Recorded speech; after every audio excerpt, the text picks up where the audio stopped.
Hey, it's Tony Brueski, and this is our week in review over the weekend, taking a look back at some of the most compelling conversations and stories that we've covered for you of the last week. Brand new episodes back Monday morning, bright and early, 5 a.m. here on the podcast. This is the Hidden Killers podcast with Tony Brueski. Featuring author, psychologist, and daily contributor, Siobhan Scott. The road to a new trial for Alec Murdaugh beginning to be paved. Now, this is not the yellow brick road that leads all the way to the big green tower, but you know what? They're starting to lay some pavement at the start of this, and really rightfully so, if the allegations are true of jury tampering from the clerk of court. Yeah, Alec Murdaugh is entitled to a new trial, but first it has to go through many hurdles, many different hearings and courts. Where do you think this is going? The fact that we got this needle moved this far now, is this going to be a lot of hurdles for Alec to get where he wants to go, or is this pretty clear path? I get a headache when I think about another trial. Oh my gosh, what a traumatic, awful trial that was for everybody. I think all the family members, the witnesses, the jurors. I mean, this was just a horrible case. And so I get this tension headache when I think of it all going through the whole thing again, but it may very well be what happens. It's the allegations against the clerk are just horrible. I mean, this is horrible jury tampering. So it may go that way. It is. Let's look at this from a psychological standpoint, because so much of this case very much relied on the jury's perception of Alec Murdaugh, who he was. Some could easily argue that the reason he was convicted was because all of the information came out in that trial about his bad acts with financial crimes, and very much making him look like a horrible human being, even admitting to doing these things. That in itself, extremely damning. Take all that out of the equation. If that was not there, I think there is an argument to be made that maybe he would not have been convicted of murdering his wife and son. If there were to be a new trial, those financial pieces of information may or may not be admitted. But even let's say they are, it's not going to be a shock anymore. It's not going to be that, oh, wow moment that took place during the first trial. It'll be already there. And maybe not so much him, oh my gosh, I did these things, nobody knows about it. We saw a lot of surprises in that, including him changing his testimony as to where he was on Moselle when he finally went up and took the stand, which another thing that probably put a nail in his casket in that trial. Yeah. This new one's not necessarily going to have those moments. It's Alec Murdaugh. Anything's possible.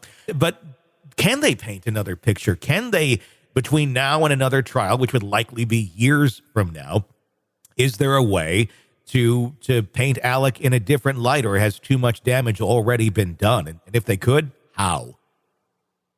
Well, they would come in with some different strategies, I think. We know so much, as you say, so many details and things that just made him look like another classic psychopath, but a bit smarter than many of them. It's hard to say what the strategy would be and how it would be presented in a different light, but there would not be the surprises, and that the recording, the audio recording on the phone, I do think that was the nail in the coffin this first time. And if they come in without the lies that they told throughout the first trial, it'll be a very different kind of thing. And I'm sorry if we have to go through it again. Yeah. Maybe that's selfish. I don't want to have to go through it again. It was just awful. It makes you wonder, like, what road they will go down, though. I mean, certainly the video's there. They know it's there. I guess they have a little bit more time, maybe, to try and figure out. Yeah, exactly. They're going to approach that differently. Yeah. And the video certainly puts him there on a timeline that he denied forever. But now he acknowledges being there on that timeline. It's not a shock that he was there anymore. But what happened? Just because he's there on that video still doesn't quite make him a killer. But it certainly would make him aware of something that would have taken place there. Is it too late? Is it not a possibility anymore for a defense of Alec Murdaugh to come out and say, look, he didn't say anything in the first trial because he was fearing for the life of other family members as well, kind of going down the hit theory, if you will. And he had to keep his mouth shut, but now he's going to be brave, and he wants to let you know that he was doing this under duress. Can he take that road anymore? I mean, it seemed like he could have possibly the first round and put some reasonable doubt in there, but certainly didn't go there. Yeah, it's very interesting because I never felt like we got the full story. I've always felt like there are still secrets, there are still missing pieces. And even his surviving son has said that. I don't think we have the whole story of what happened. So in another trial, would the whole story come out? That if so, then it's worth doing. That would be important. Were there other people involved, even if they're people that he owed money to or whatever? It's, again, one of the stranger. We've got a lot of strange cases. This is another strange one. Take a look at his behavior in prison and what we've seen thus far. Very casual, very laid back, very like someone who almost feels like, this is my interpretation, he's waiting for the cell door to open and he can walk back out and go back to Moselle and live his life or whatever he's wanting to do. Practicing law. It doesn't, I mean, I don't know what it actually would look like or what I would expect him to be like in prison, but it's not this. What do you take of his casual, nonchalant, seemingly behavior from behind bars? Is this someone who feels confident and believes that they're going to be exonerated on this at some point in time? Is this someone who is just so narcissistic that he can't see how he's being perceived, or that maybe he believes he didn't even do this, even if he did? Yeah, that's the interesting thing. I obviously can't say, oh, I formally diagnosed him as a psychopath because I haven't seen him. But I think the evidence is pretty clear that we can say he certainly got very strong psychopathic tendencies. And people like that, they process reality in a very different way.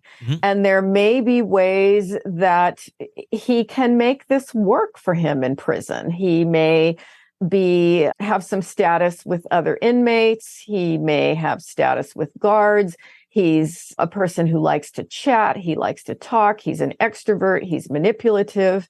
And this may not be as uncomfortable for him as it would be for a normal person. Yeah. People with psychopathic tendencies, they don't feel fear the way the rest of us do. And so for most of us, it's like, oh my God, I'm caged, I'm locked in. And this may not be traumatic for him. I mean, I'm sure it would be his preference not to be there, but there can be different ways that people kind of twist reality to feel I've got a sense of status here and this is not so bad. Well, he seems to be making the best of it. I mean, he even had a birthday party for his deceased son behind bars.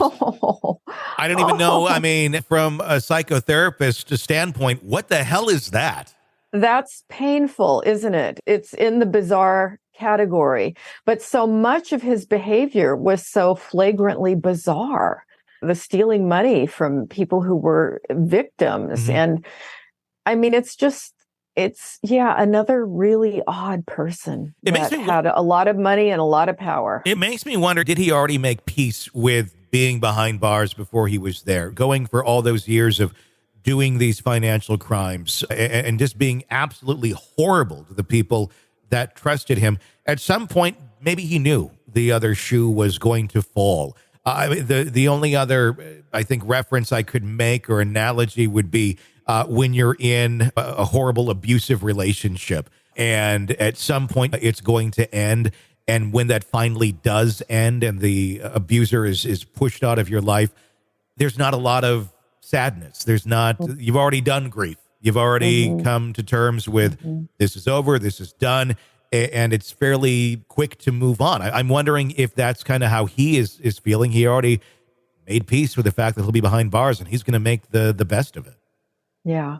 Yeah. And his ability to be a chameleon and adapt to different situations, he's very good at that. And so I think he may have known that someday he was going to get caught and this was a possibility, but obviously he wasn't worried about that. I mean, not enough to straighten up and behave differently.